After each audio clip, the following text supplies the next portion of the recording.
너희들은 모르잖아, 교육에 대해서.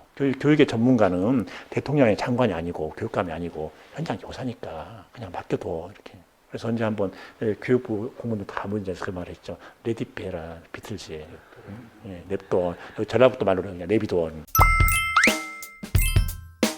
간단하게 자기소개 한번. 예, 전남 광주 사람들이 저를 전남 사람으로 알고 있어요. 그 태어나기를 전남 장흥에서 태어났거든요.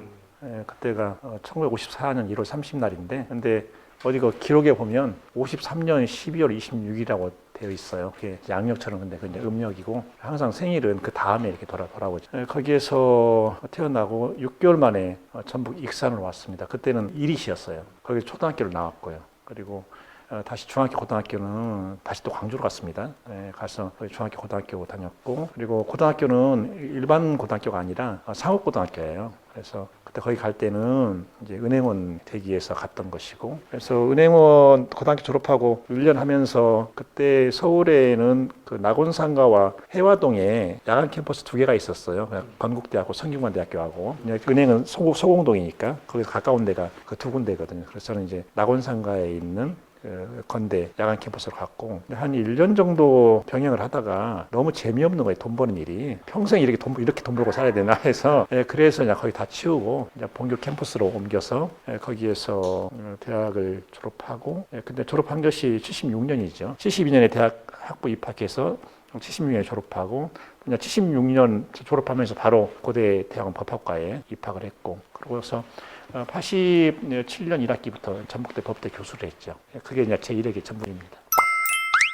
교육감님께서 이제 지난 선거에 좀 당선된 직후에 차별 없는 교육, 특권 없는 교육, 하나에도 소외당하지 않는 교육 이런 것들 좀 많이 강조하셨었는데, 특히 이제 이런 하나에도 소외당하지 않는 교육 같은 경우에는 저희 단체에서도 좀 많이 좀 힘을 좀 쏟으려고 많이 노력하고 있거든요. 그래서 가정방문도 하고 일대일 교련도 하고 기초학력이라던가 또 좀 정서행동의 어려움들을 갖고 있는 ADHD 같은 이런 학생들을 어떻게 학교에서 좀 지원할 건가 좀 이런 고민들을 좀 많이 좀 하고 있습니다. 근데 어떤 생각으로 좀 이런 것들을 강조하셨고 또 이제 학교에서 좀 어떻게 이런 것들이 좀 정책으로 좀 펼쳐졌는지. 그러니까 소외당하지 않도록 하는 것, 이것은 교육감이 되고서 비로소 생각한 것은 아니고요. 대학에 있을 때 대학생들이 그게 굉장히 중요하다고 생각했습니다. 그래서 특히 그 약한 대학생들 더 관심이 갈 수밖에 없더라고요. 소외에서 가장 핵심적인 것은 교사의 관심과 시선에서 아이들이 벗어나지 않도록 하는 것, 이게 중요하다고 보거든요. 오래전인데 우리 전북 그 진안에 송풍초등학교라고 있습니다. 여기서 어떤 아이가 시를 써서 시의 내용이 수업 시간에 선생님은 나만 바라보신다. 다른 아이들도 자기만 바라보신다고 한다. 이게 학생들의 가장 큰 관심이거든요. 선생님이 나를 보냐 안 보냐 하는 거예요. 이게 저는 출발점이라고 보고, 요즘에 우리가 말하는 학급당 학생 수, 교사 인당 학생 수 있잖아요. 사실 출발점이 저는 여기라고 봅니다. 이 숫자가 많으면 많을수록 교사가 초인이 아니고 흩어질 수밖에 없는 거잖아요. 그래서 교육의 출발점은 바로 교사와 학생의 상호작용이고, 교사가 학생들에게 주는 그 관심과 시선, 이것이다라고 생각하고 있습니다. 실제로 이제 제가 요즘 좀 고민은 선생님들이 학생들을 좀 만나면서 그런 관계가 되게 중요하잖아요. 밀접하고 깊은 관계를 만드는 것을 좀 어렵게 만드는 좀 여러 요소가 있는 것 같아요. 그러니까 특히 이제 요즘에 선생님들이 많이 호소하는 것 중에 하나는 자칫 잘못하면 민원이 많이 들어오기도 하고 하다 보니까 뭐 깊이 아이를 좀 이렇게 살펴보고 하기도 조금 어렵다, 좀 겁난다 이런 좀 풍조들이 좀 많이 나타나기도 하고 그래서 좀 과거 좀 권위주의 시대에 교사가 통제하고 막 누르고 요랬던 시대에서 근데 지금은 민주주의가 더 진전되면서 교사도 이제는 함부로 아이들의 어떤 그런 인권이나 이런 걸 건드릴 수 없는 시대. 그러다 보니까 그럼 아이들을 어떻게 우리가 지도하고 또 해야 되지? 근데 그런 그 새로운 어떤 규범이 좀 만들어지지 않은 약간 좀 과도기 같은 좀 그런 상황에서 교사들이 좀 많이 어려워하는 게 아닌가 좀 싶거든요. 제가 2개의 개념이 중요하다고 보는데, 하나는 권위, 또 하나는 신뢰입니다. 교사의 권위 반드시 필요하다는 생각이에요, 저는. 교사의 권위는 뭐냐? 선생님 말씀하시는 건 그냥 하시는 게 아니야. 그때는 이해가 잘 안 됐는데 나중에 보니까 그것이 맞았어. 그러니까 우리는 선생님 말씀은 일단은 존중하고 들어가야 돼. 물론 그때그때 우리의 의견을 말할 수가 있어. 이건 잘 이해가 안 된다. 이건 좀 뭔가 부족하지 않냐. 그런 의견은 자유롭게 말을 하되, 기본은 선생님은 존중의 대상이다. 그게 교사의 저는 권위라고 생각하거든요. 이 교사의 권위가 바로 서지 못하면 교육은 불가능하다. 학교는 건강하게 제대로 설 수가 없다. 이 생각을 합니다. 또 신뢰가 중요한데요. 이 아이들이 우리 선생님은 못 믿으면 누구를 믿는다는 거지? 이게 굉장히 중요하다고 보고요. 지금 우리가 자꾸 미래사회를 말을 하는데 미래사회에서 가장 중요한 것은요, AI가 아니라 사회적 자본이라고 말하잖아요. 그리고 사회적 자본은 다름 아닌 신뢰를 가리키는 것이고, 그래서 이것만 이렇게 제대로 서로 형성된다면 현재 이 교사들이 겪고 있는 그 어려운 고통 상당 부분 덜어질 수 있을 것이다 라고 보는 거거든요. 저는 이 공인이 어느 자리에 들어가면 가장 중요한 것이 맨 처음 하는 말이라고 생각합니다. 전북교육감으로서 김성환의 첫말, 굉장히 중요하다고 생각해요. 저는 대학에 있으면 그것도 이 법학, 헌법을 전공하면서 교육계의 현실을 듣게 됐거든요. 그걸 다 알면서 내가 어떤 말을, 교사들 앞에서 어떤 말을 해야 될 거냐. 맨 처음에 교육의 온선에서 교사들 대상 특강할 때 그래서 제가 그 말을 했습니다. 맨 첫 마디가, 나 교육감 김성환은 선생님들을 신뢰합니다. 교육감이 교사를 신뢰하지 못하고서 아무것도 못한다. 아무리 내가 교육개혁을 위해서, 교육혁신을 위해서 노력하고 그리고 수많은 아이디어를 갖고 있다 하더라도 교사를 신뢰하지 못하고는 할 수 있는 것이 아무것도 없다. 그래서 내가 내 일을 제대로 하기 위해서는 첫 번째 내가 이것을 말해야 되겠다. 그래서 신뢰한다는 말을 했습니다. 그다음에 이렇게 그동안에 수많은 외국 학교들 가봤잖아요. 강한 나라일수록 교사의 권위는 확실하게 서 있더라는 겁니다. 그래서 교사들도 내가 만약 이런 말을 했을 때, 이런 행동을 취했을 때 이러한 반작용이 있겠지. 하지만 나는 교사이기 때문에 이렇게 할 수밖에 없어. 그 단호함. 이것이 교사를 교사답게 하는 거 아닌가. 2010년에 처음 당선되신 이후에 또 2014년 재선, 또 2018년 삼선까지 해오셨는데 어떻게 보면 되게 숨가쁘게 달려오신 시간이었던 것 같은데 지난 12년간의 좀 전북 교육을 돌아보신다면 좀 어떻게 평가할 수 있을지. 제가 그 교수 시절이나 지금이나 똑같이 지향하는 게 있습니다. 그게 사람을 성장시키는 거. 처음에 교육계에 와서 봤을 때 참 인재는 많은데 사람을 너무 기르지 않았다. 이런 생각을 많이 했거든요. 왜 이런 일이 벌어져 있지? 보니까 사람을 찾지 않고, 사람을 세우지 않고, 사람에게 기회를 주지 않고, 사람을 기다리지 않고, 이것인 것 같다는 판단을 했습니다. 그래서 사람 찾기를 했죠. 그 다음에 기회를 제공하고, 그러고 이제 기다려보는 것입니다. 뭔가 필요하다라고 하소연할 때 그때는 또 지원을 하고, 저는 그 교육감이 사람을 성장시킬 수 있다, 그건 불가능하다고 보거든요. 성장은 스스로 하는 것이다. 근데 스스로 하는데 그냥 스스로 하는 것이 아니라 교사도 존중, 신뢰, 사랑을 먹고 사는 존재다. 그걸 줘야 된다고 생각했어요. 저는 그 부분은 좀 비교적 성실히 했다고 보거든요. 그래 놓고서 어느 순간에 보니까 꽃이 느닷없이 이렇게 만개하는 것처럼 그걸 제가 경이로움을 가지고 봤어요. 우리 전북에 이렇게 교사가 많았다는 거야, 이렇게. 어느 순간에 저 자신이 또 놀란 게, 나도 성장이 있었네, 이렇게. 그래서 내가 교사 성장을 이렇게 지원해 주다 보니까 결국 나도 성장하더라. 그래서 지금 우리 전라북도 교사들은 교육감이 바라볼 때 참 사랑스럽고 존경스러워요. 이런 교사들과 함께 이 시대에 전북교육감을 하고 있다. 그렇게 자랑스러울 수가 없어요. 교육감이 기분이 좋으니까 아마 교사도 기분 좋을 거고, 교사가 기분이 좋으니까 교육감도 기분 좋고. 실제 저희가 두 번째 임기하셨던 2017년도 무렵에 전국 17개 시도교육감 대상으로 해서 권위주의라던가 또 현재 교육감님의 그 학교 지원 행정에 대해서 어떻게 평가하냐라고 했을 때 저희가 전국 다 조사했는데 전북교육 가장 높았죠. 네, 만족도가 전북 선생님들이 가장 만족했던 게 있어서 이렇게 말씀하실 때 고개가 끄덕거려지는 그런 상황이고요. 저는 이제 소위 우리 교육을 저는 이렇게 진보와 보수 프레임을 나누는 거에 좀 동의하진 않습니다. 근데 어쨌든 소위 말하는 진보 교육 12년이 저는 우리 교육에 남긴 어떤 그 영향, 그 의미, 교육감이 스스로 보실 때 좀 어떻게 평가하시는지, 그리고 이런 전북에서 펼쳤던 여러 정책 중에 가장 좀 기억에 남았던 거. 교수 시절에는 누가 봐도 진보적 헌박자였다. 그거 인정한다. 그러나 교육감 자리에 있는 나에 대해서 굳이 진보 교육감이라는 타이틀을 붙이지 말아달라. 교육에 관한 나의 이데올로기는 오로지 아이들이다. 나는 이데올로기를 위해 존재하는 사람이 아니라 아이들에 위해 존재하는 사람이다. 그냥 김성환 교육감, 전북교육감 이렇게 불러달라 이렇게 주문했거든요. 그 다음에 우리 이 전북교육을 쭉 이끌어가면서 잘했다 이거보다도 감격스러웠던 순간들은 굉장히 많은 것 같아요. 책을 써도 몇 권을 쓰겠네 할 정도로. 저는 처음에 교육감 선거 운동 때요, 이걸 하나의 구호로 내걸었거든요. 우리 아이들에게 놀 틈, 쉴 틈, 잠잘 틈을 돌려주겠습니다. 이렇게 했거든요. 이것을 정책으로 가져온 게 2014년 10월 1일부터입니다. 그때부터 전북교육청은 등교 시각 늦추기를 했습니다. 학교 시작하는 시각, 끝나는 시각을 결정하는 권한은 교육감에게 있는 게 아니라 교장에 있거든요. 그래서 교육감부터 교장의 권한을 존중해 줘야 되잖아요. 그래서 그걸 전제로 하고서 교육감은 이렇게 해줬으면 좋겠다라고 권고합니다. 그래서 그때 그 등교 시간 늦추기에 100% 학교가 참여한 게 아닙니다. 그 학교 사정상 도저히 못하는 학교들이 있어요. 그러니까 존중하자는 거죠. 가장 중요한 게 아침에 엄마 아빠와 함께 밥을 먹는 겁니다. 밥을 먹고 그리고 아이들이 학교 가는 걸음의 속도가 좀 느려졌어요. 그래서 걷는 곳 아이들이 생각하면서 걷는 것 같아요. 걸어가다가 앞으로 걸어가다가 또 뒤로 또 다시 돌아왔다가 이렇게 하는 아이들도 있고 그러면서 아이들이 밥을 먹으니까 다시잖아요. 아침 밥을 먹을 때 먹고서 공부하는 것과 안 먹고 공부하는 거 다르잖아요. 아침밥을 먹고 여유 있게 하니까 학교 가서도 어지간한 과거에는 싸우던 것을 이제 안 싸우는 일은. 그러면 그것이 그대로 또 선생님들 수업 진행에 전이가 되잖아요. 그래서 그 선순환이 이루어진 건 그것을 아마 저는 꼽을 수 있다고 봅니다.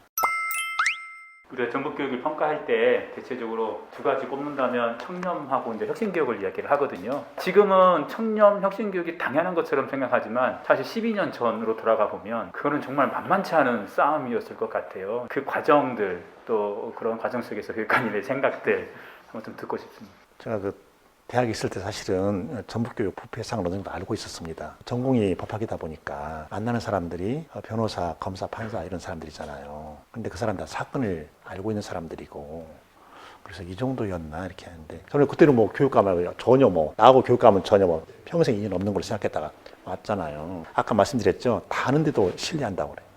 다 아는데도. 제가 그때 직원 조회를 할 때인데요. 이런 말을 했습니다. 여러분들 지금까지 고생 참 많이 하셨습니다. 다른 건 몰라도 부패의 고리는 확실하게 끊을 겁니다. 이거 하나는 장담하는데 만약에 나라는 사람이 전북교육의 부패의 고리를 끊지 못하면 앞으로 전북교육은 영원히 부패에서 벗어나지 못할 겁니다.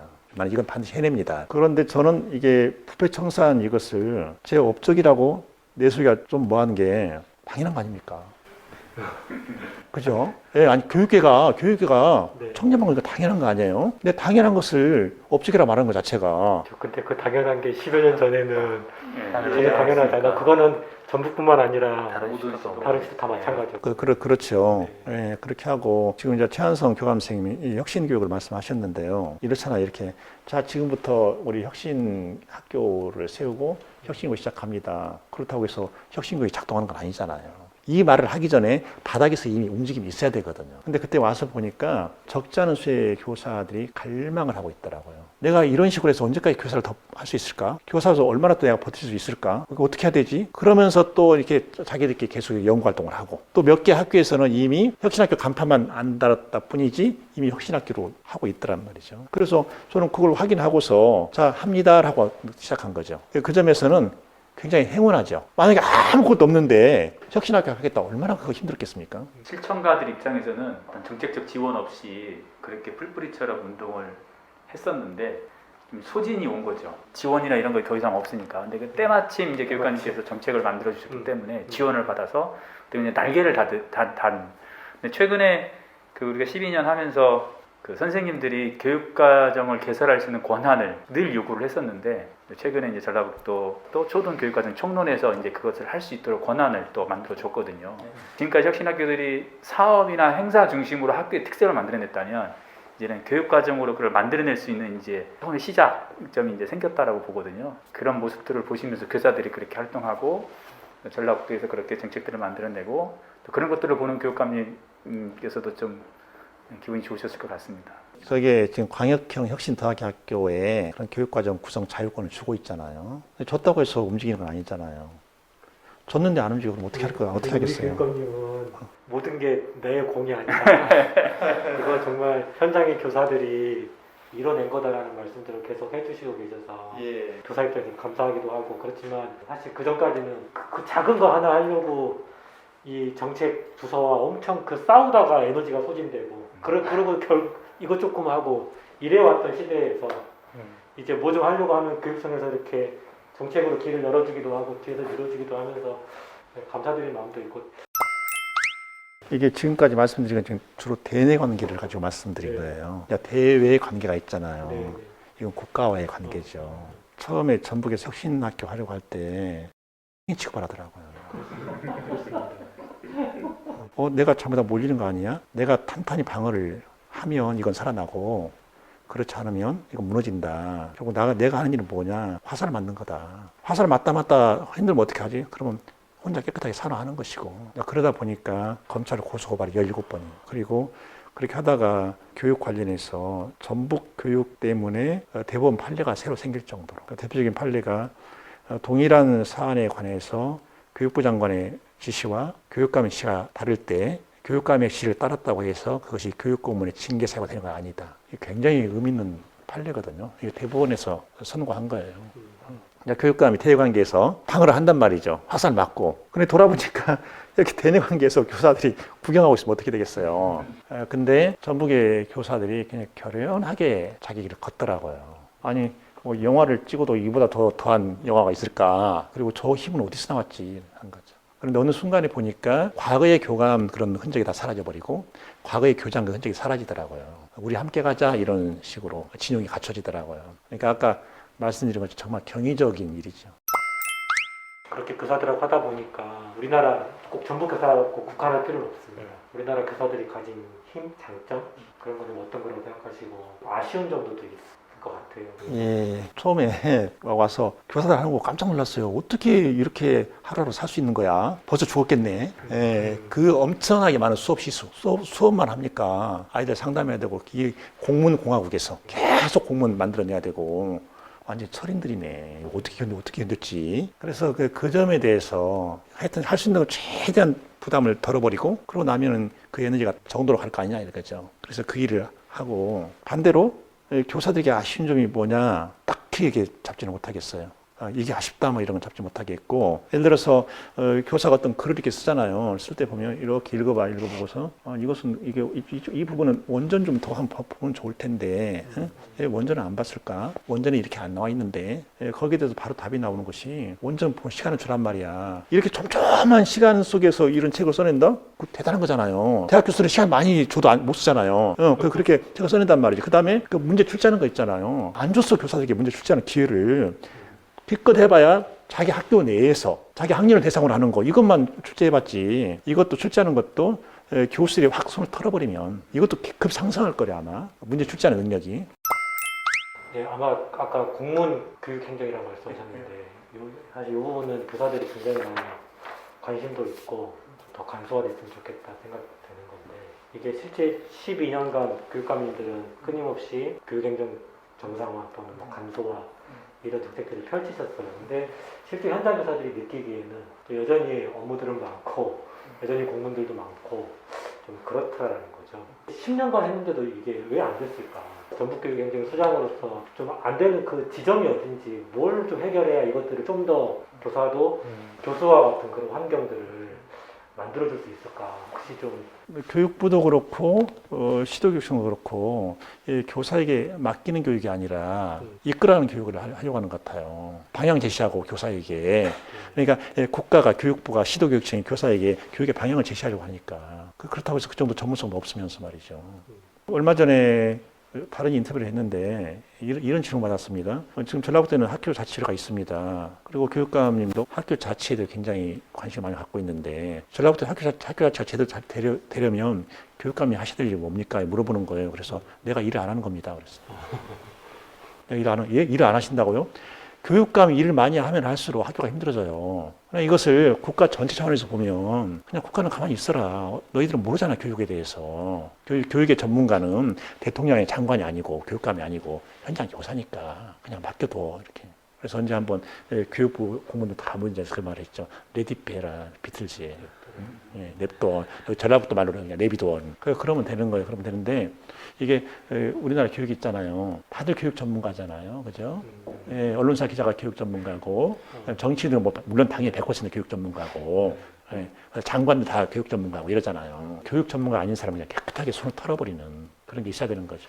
교육감님은 일을 안 하셨어도 여전히 학교는 그런 업무가 많고 일이 많았잖아요. 예를 들어서 그 연구학교 있죠. 도단위 연구학교 더 이상 안 한다 그랬거든요. 교육청이 지정하는 연구학교 있잖아요. 우리는 더 이상 안 해 그랬어요. 그리고 각종 공문 있잖아요. 어디 가는 게 게시하고 단위학교에 통계 자료만 요구하는 거 있잖아요. 여기 통계 다 잡아. 학교로 공문 보내지 말고 그런 식으로 막 쳐낸 거죠 사실은. 근데 다른 지역과 비교한다면 어느 정도 의미 있는 축소를 했다고 봐요. 근데 그러나 진정한 의미에서 전북교감 당신이 학교 업무 최적화를 했냐 거기에 대해서는 자신이 없죠. 근데 그러니까 그 무주교육지원청에서 새로운 도전들을 하고 있잖아요. 예. 그 얘기도 한번 해주시면 좋을 것 같습니다. 이제 저희 학교 업무 최적화 시범교육지원청이 무주교육지원청이거든요. 지금 올해가 2년 차입니다. 네, 어떤 변화가 있었나요? 거기에 단위 학교에서 하는 것을 교육지원청 가져와 버리는 거예요. 공문 처리하는 거 지원청에 처리해 버리는 거예요. 근데 그것을 도교육청에서 또는 교육감이 무주교육지원청에게 이거 한번 하세요 이게 아니라 우리가 한번 해보겠습니다. 그렇죠. 그래서 지금 하고 있어요. 그게 이제 더 확대될 거예요. 그럼 거기에 예를 들면 도당이 교육청의 인력이 더 아니 그렇게 아니에요. 그게 인력 정원하고 이런 거 아니고요. 그동안 해왔던 것 중에서 털 것을 하면 털어버리고 우리가 습관적으로 하는 행정이 있잖아요. 그냥 털어버리고 전혀 인력을 지원하지 않는 건 아니지만 그러나 이번 숫자 몇 명 늘어났는데 이 정도는 아니거든요. 학교 행정 업무를 줄이기 위해서 오히려 교육지원청이 학교 행정 그러죠. 예를 들어서 전형적으로 저기 임금 계산하는 거 있잖아요. 네네. 그건 지원청이 다 해버리는 거죠. 그렇게. 어떻게 보면 이제 교육감 임기를 마무리하는 상황에서 좀 새롭게 풀어야 할 과제도 아마 발견하시리라고 생각합니다. 내년 6월이 되면 또 새로운 교육감이 또 취임하게 될 텐데요. 차기 전북교육감이 풀어야 할 전북교육의 과제는 좀 어떤 것이 있다고 생각하시는지. 제가 이렇게 처음부터 이 정책이 이 제도가 필요한 것이냐 필요하지 않은 것이냐 그걸 판단하는 딱 하나의 척도가 있었어요. 교사에게 또는 아이들에게 도움이 되는 거냐 안 되는 거냐. 도움이 되는 거면 하는 겁니다. 근데 도움이 안 되는 것은 과감하게 거부하는 거죠. 그래서 교육부가 이러저런 걸 추진할 때 전북교육청이 그거 다 받는 건 아니에요. 최근에 이게 있었습니다. 교육부에서 성희롱 성추행 전수조사. 학생들이 물어보는 겁니다. 그 물어보는 방식은 여러 가지가 있잖아요. 뭐 모바일로도 할 수 있고 여러 가지 있는데 그것을 전북교육청이 거부를 했죠. 그때 제가 교육감협의 총회에서 교육부 담당 과장이 앉아있길래 이런 말을 했습니다. 이 나라가 힘센 기관, 군, 거기에서 자행되고 있는 온갖 성범죄에 대해서 무력한 이 나라가 마치 학교가 성범죄 온상이냐 이런 조사를 할 수 있냐 그랬어요. 좀 바람차지 않냐. 그리고 이 조사에 응하는 학생들이 어떤 기분을 가질까. 교사들은 어떤 생각을 할까. 교육계에 이런 일이 없다. 그게 아니다. 이런 일을 할 때 뭔가 사용하고자 하는 목적이 있을 거다. 어디에 사용하려고 하는 거냐. 가장 좋아할 때가 어디냐. 언론과 정치 아니겠냐. 거기에 또 마당 깔아주는 거냐.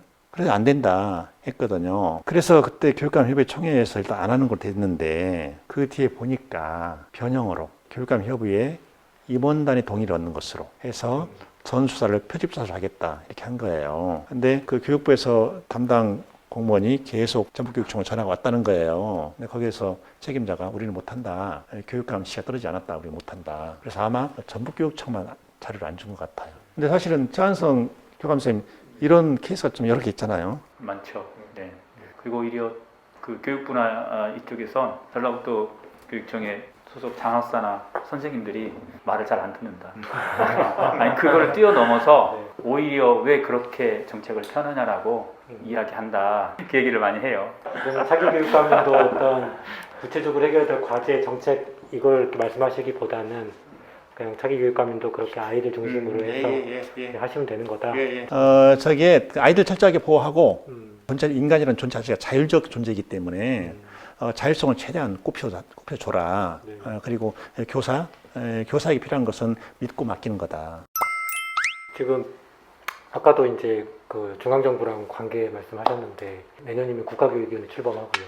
그러면 이제 국가교육위원회가 있고 교육부가 있고 그다음에 17개 시도교육청이 있고 교육자치가 이제 어떻게 펼쳐질까 좀 그림이 좀 안 그려지는 것 같아요. 이 단위의 국가교육위, 교육청, 시도교육청, 교육부, 시도교육청 각 부서의 어떤 역할 앞으로 그리고 교육자치라고 하는 그 국면 속에서 어떻게 각 이 세 단위가 역할들을 좀 하는 게 바람직한지 좀 말씀. 국가교육기호위원회는 그 난상 끝에 이제 내년 7월에 일을 시작하는데요. 다 미지수입니다. 사람이 하는 일이기 때문에. 그리고 여기는 다른 나라가 아니라 대한민국이기 때문에 교육이라면 아주 미쳐버리는 그런 나라잖아요. 그래서 알 수 없다. 어떤 사람들이 포진하냐에 따라서 확 다를 거다 하는 거예요. 그것이 의미 있는 기가 될 수도 있고 아니면 옥상호이 될 수도 있다 하는 거예요. 교육부는 폐지할 거냐 아니면 최소화할 거냐 이거예요. 그 다음에 우리가 지방교육자치, 지방교육분권을 한참 이야기할 때 우리나라의 어느 유명한 그 교육학자 방송 많이 탔던데 그 당시 보니까. 근데 한번 토론하는데 이런 말 하는 거예요. 만약에 지방교육분권이 다 이루어지게 되면 교사로서는 시어머니가 한 명에서 17명이 되는 겁니다. 이러는 거예요. 그래서 저 사람 제정신인가? 이 생각이 들었어요. 그래서 제정신인가? 자, 보세요. 내가 전북교육감입니다. 근데 내가 부산 교사를 향해서 지시할 수 있습니까? 그리고 그분이 한 말 중에 아직 지금 시도교육청이 지방교육분권 준비가 안 됐습니다. 무슨 말씀 하세요? 줘봐. 우리 다 바로 하니까. 그랬더니 이렇게 대답하래요. 전북은 믿습니다. 그러더라고요. 전북을 할 수 있다고 그러더라고요. 그래서 저런 사람들이 우리나라 이게 교육 담론을 이끌고 있으니 이게 뭐가 되냐. 그런데 관료들과 매스컴을 굉장히 좋아하더라고요. 어쨌든 초중고 교육에 대해서는 거의 교육청이 정권을 갖는 것이 바람직하고 교육부는 최소화되거나 아니면 폐지하거나 그냥 있는 것 같기도 하고 없는 것 같기도 하고. 있는 듯 없는 듯 있고 국가교육위원회는 좀 장기적인 어떤 교육계획들을 만들고 장기적인 교육계획도 이거저거 다 그리려고 하지 말고 그냥 대강, 그냥 윤곽만 그려달라. 윤곽만. 그 채우는 것은 단약계 채운다. 채우는 건 시도교육청이 채우는 게 아니고 단약계에서 교사 선행으로 채워진다. 이렇게. 사실 이제 교육부에서는 뭐 여러 가지 좀 논란이 있지만 어쨌든 2025년 도입을 목표로 지금 고교 학점제를 추진하고 있는데 사실 학교 현장에는 뭐 우려나 반발도 많은 상황인데요. 교육감님께서 생각하시는 좀 고교 학점제 어떻게 생각하시는지 궁금하고 그리고 또 전북에서 이 또 고교 학점제를 위한 지원 정책을 어떻게 준비하고 있는지 말씀해 주시면 감사하겠습니다. 고교 학점제는 그 하나만 존재하는 것이 아니라 고교 내신 평가 그리고 대입제도까지 연결되어 있는 겁니다. 일관성을 유지해야 되는 거거든요. 그런데 현재 수능 제도를 그대로 유지하겠다라고 한다면 이건 안 맞는 거예요. 그래서 이런 일을 들었습니다. 로스쿨.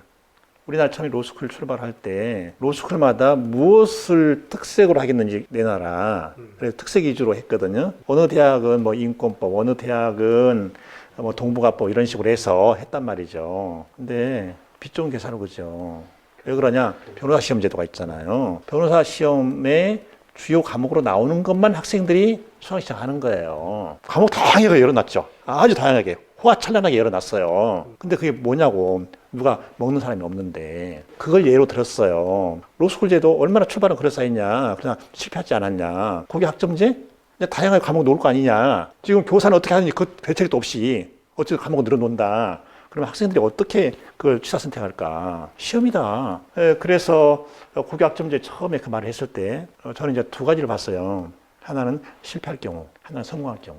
그래서 우리 정부는 너무 빨리 나가지 말자. 그냥 스텝을 천천히 밟자. 그래야 나중에 이것이 실패했을 경우에 그 효율성이 적을 거다. 처음에 그 시범학교들을 했잖아요. 우리 시범학교도 많이 안 했다고요. 시범학교를 많이 하지 않지만 그러나 각 학교마다 교육과정이 운영할 때 좀 유연하게 좀 그것은 고려를 하고 있어라. 만약에 뭐 대부에 있어. 근데 현재 이 상태로 계속 가면은요, 실패는 명약관화입니다. 그리고 실패하게 되면 아무도 책임지는 없어요. 교육부는요, 정책을 만들 권한이 있어도 책임질 것은 없다고요. 책임질 역사도 없고. 학교 안에서 그냥 학교 앞만 보고 학생들의 입장에서 좀 보면 듣고 싶은 과목이 있는데 우리 학교에 그 과목이 개설이 안 되는 경우들이 많이 있고 그런 거에 문제의식 느낀 선생님들 같은 경우는 그래서 우리 학교를 좀 더 교육과정을 좀 다양하게 해서 학생들이 성장 경험하게 하고 잘 또 기록하게 해서 입시까지 좀 연결되도록 하는 좀 그런 거에 고심하는 교사들도 꽤 있거든요. 없던 것에서 새로운 걸 하려다 보니까 구조도 없고 교육청이 좀 더 그런 학교들을 좀 잘 지원해야 좀 되는 거 아니냐 이런 생각도 좀 하게 되더라고요. 네. 맨 먼저 할 작업이요. 네네. 수능제도를 없애던가 자격고사 하던가. 그러면 아마 고교 학점제가 자리를 펼 여지가 많아질 겁니다. 그럼 움직이는 것이죠. 근데 현재 이 상태로서는 좀 어렵다 하는 거고, 그 다음에 과목이 있으면 가르치는 사람이 있어야 되잖아요. 이 가르치는 부분에 대해서 아무 대책이 없는 거예요. 저 복수 과목 이수? 아니, 그게 학문이라고 하는 것이 오늘 한순간에 되는 건 아니잖아요. 그러면 계속 또 교과 과목 교사는 이렇게 줄이는 거예요. 그럼 비교과는 계속 늘려요. 황당할 정도로 늘려요, 비교과는. 대입제도 말씀하셨는데 수능은 자격고사가 되고 좀 더 좀 구체적으로 좀 질문을 해보면 좀 이런 논의도 좀 있었거든요. 그러니까 지금의 어떤 오지선다형 수능 이거 가지고 질 높은 수업을 좀 담보할 수 있냐.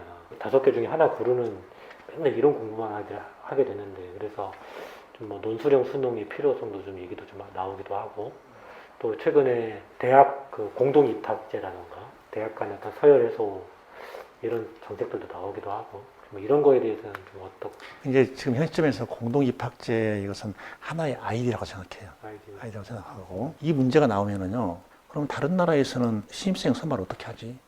우리 집 하는가? 우리 집 하는 나라는 거의 없거든요. 객관식 한번 딱 치러가지고 등수 세우는 이런 나라는 거의 없어요. 그럼 뭘 하냐? 대학수로 걸러내는 겁니다. 외국의 학교 한 군데 말씀드릴게요. 예를 들어서 면접장에 교수 2분이 계시더라는 거예요. 이만한 책을 한 권 주더니 제한 시간 2시간입니다. 2시간 있다가 이거 읽고서 밖에 나가서 읽고서 다시 들어오세요. 그래가지고 계속 물어보더라는 거예요. 이것은 그럼 뭘 말하겠습니까? 교수들이 자기 학교가 지향하는 교육 가치에 맞는 학생들을 선발하는 능력을 갖고 있다는 거예요. 저는 그 대학에서 그거 해봤죠. 더 구체적으로 말씀 안 드릴게요. 우리나라 대학은 말할 수가 없어요, 사실은요.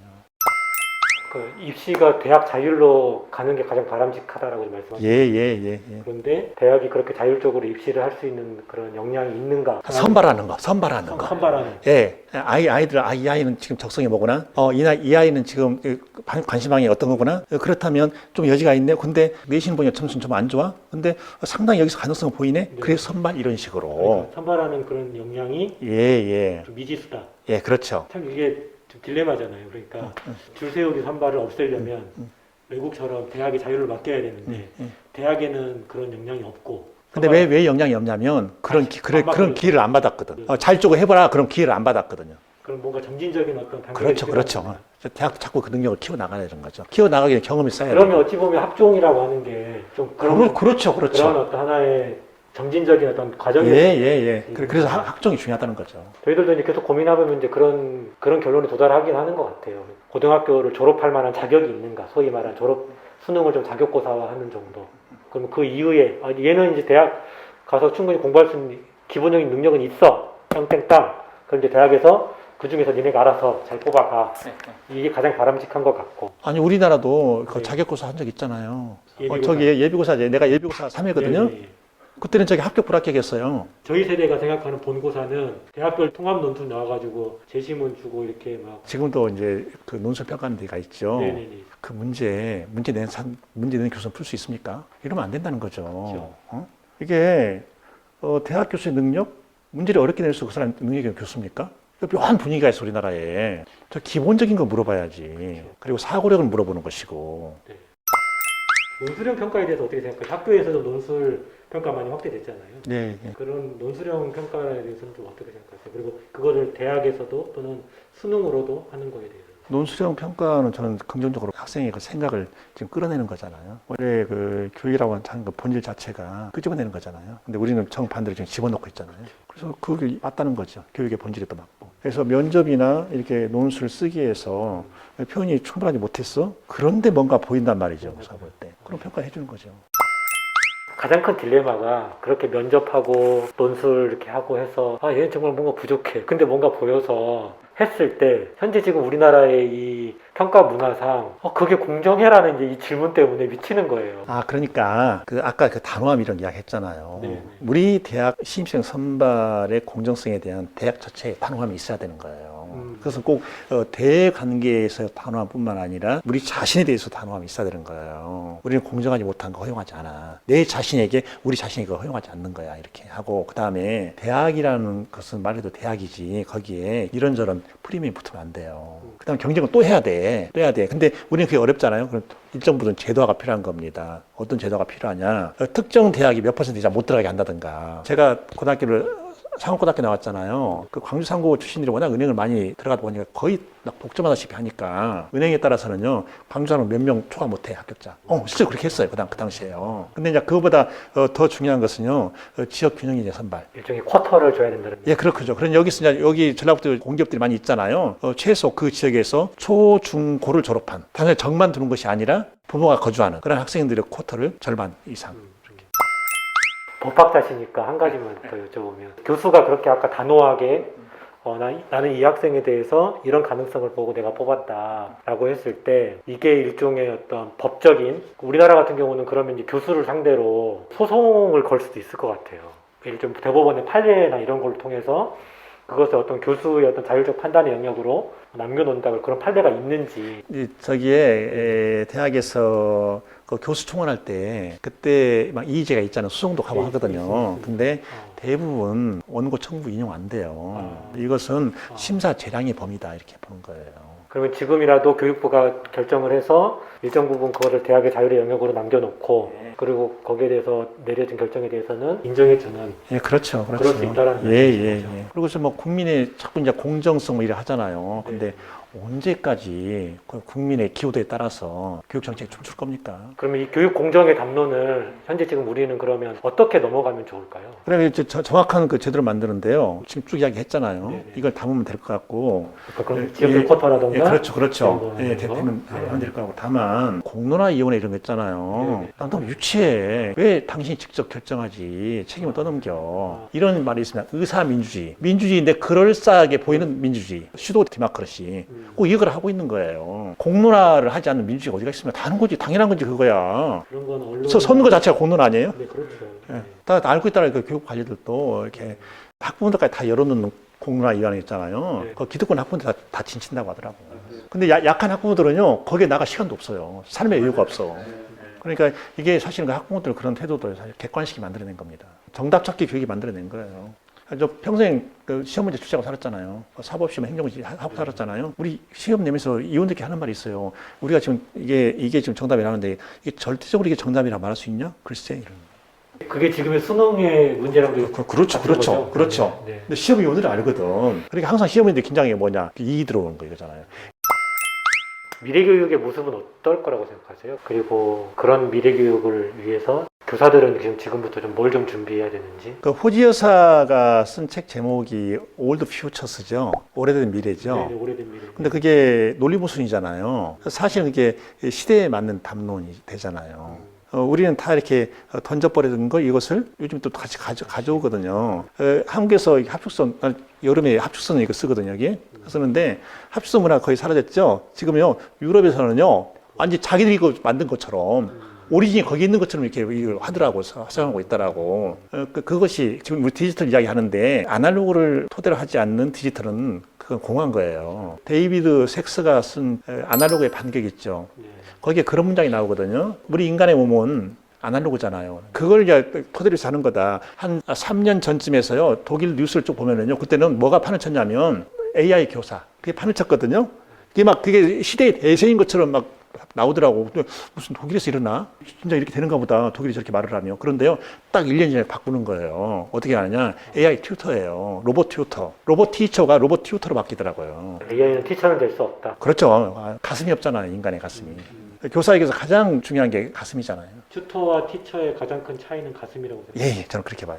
아직 미래는 누구도 모르는 거예요. 누구도 모르는데 고대 사회부터 쭉 보면 이게 와 있다는 거죠. 교육의 본질 있죠. 현대 와서 존 두이 여러 가지로 막 이론 내잖아요. 근데 막 변한 거 같죠. 근데 본질은 변한 거 아닌 것 같아요. 누굽니까? 아우구스티누스가 한 말 중에 우리는 사람들에게 뭔가를 가르칠 수 있는 것이 아니라 사람들이 자기 안에 있는 무언가를 발견할 수 있도록 돕는 것이다. 이것은 뭐 AI가 아무리 한다라도 이것이 바뀔까요? 그럼 오히려 미래 교육을 준비하는 교사 입장에서는 교육에 대한 어떤 자기 중심 철학을 계속 예, 그걸 중심에 갖고 있고. 견지하는 힘이 필요한 건데. 예, 이제 그러면서 이렇게 첨단 기기들이 나오잖아요. 네네. 그러니까 교사들 중에는 굉장히 막 늦게 이렇게 접근하는 그런 게 있거든요. 근데 요즘 아이들은 그게 아니잖아요. 요즘 아이들 눈높이에 맞춰줘야 되거든, 그걸. 근데 계속 터덕거리고 있어. 그러면 안 되는 거죠. 제가 듣기로는 장로님이신 걸로. 예, 교회 장로요. 네, 예. 저희도 또 이제 기독신앙 기초로 한 또 교사 운동이다 보니까 기독 교사가 좀 앞으로 어떻게 살아갔으면 좋겠는지. 그 아이들이 선생님의 삶에서 그리스도의 흔적을 발견할 수 있어야 될 것 같아요. 선생님에 비해서는 나 기독교인이냐? 한마디도 안 했는데 아이들 볼 때 우리 선생님 뭔가 달라. 뭐가 있는 거야, 저 정도 보면. 그래서 봤더니 그게 이제 그리스도의 흔적이라는 거죠. 그리고 좋은 교사 운동, 선생님들, 그 교사의 일은요, 처음부터 이 말을 했거든요. 준성직입니다. 그랬어요. 준성직입니다. 내가 당한다고 이 당하는 거 다 누구한테 말할 수도 없는 것이고, 내가 혼자 울더라도 안고 가야 되는 그런 겁니다. 뭔가 이루었다고 해서 이게 내공입니다라고 말할 수도 없는 존재. 인정해 좀 고맙지만 인정하지 않아도 어쩔 수 없다. 내가 왜 이 길을 가냐? 그래, 나는 교사이니까. 그럼 당신 다시 태어난다면 다시 태어난다 하더라도 난 이 길을 갈 거야. 그런 자세가 중요하다고. 소명. 예, 소명의식이죠. 예, 예. 이거 직업으로 생각하면 힘든다는 거죠. 그러니까 이제 듣다 보니까 사람이 참 중요하다 그 얘기를 하셨고, 교육관님도 이제 12년 동안 이렇게 계속 해오셨는데, 지금 현재 교사들이 갖고 있는 생각들은 소진이라는 말을 하거든요. 특히 이제 코로나 상황이기도 하고 또 그러니까 누구보다도 그런 소진할 수밖에 없는 상황들에 많이 처해 계셨고, 그래서 어떻게 극복하셨는가도 좀 궁금하고, 또 이렇게 소진 있는 교사들에게 힘이 되는 말씀 한 말씀. 사실은 이제 그때마다 이런 생각이 있었어요. 가슴 속에. 이 자리를 나에게 누가 맡긴 거지? 저 사람들이 맡겼나? 아닌데 이 자리는 아마도 하나님이 나한테 맡기셨을 건데, 이 자리를 언제까지 유지할 거냐, 이것은 판단하는 존재는 하나님인데, 이 자리가 내 자리가 아닐 때는 언제든지 걷어가시는데, 그래서 밖에서 사람들이 볼 때는 굉장히 얼마나 고생을 많이 할까라고 생각하는데, 나 자신은 이 길은 내가 갈 길이지, 이것은 내가 짊어져야 할 몫이지, 이렇게 온 거예요. 실제로 의학적으로 이렇게 진단해 보면 스트레스가 없다는 거예요. 근데 만약에 스트레스를 받기 시작했다면 벌써 쓰러지지 않았겠어요? 교육감 3사는데 무슨 17번 검찰 고소고발입니까? 그런데 지금 보면 이렇게 소진된 느낌 별로 안 보이시죠? 네. 그리고 요즘에는요, 나 이제 내년 6월 말에 졸업한다, 이 기분으로. 약간 이렇게 들떠있기도 하고, 이렇게, 그건 이거 같아요. 나는 이제 해낸 거야, 나는 해낸 거야. 소진되는 교사들도 그런 마인드로. 예, 이건 나의 몫이고, 주위에 아무도 안 보이는 것 같지만 누군가 나를 보고 있다. 그리고 가장 중요한 것은 내 아이들의 눈망울, 내 아이들이 나에게 주는 기대, 나에게 기대고 있는 저 모습, 그것이 그 소진된 힘을 다시 회복시키는 그런 에너지가 될 수 있다고 보거든요.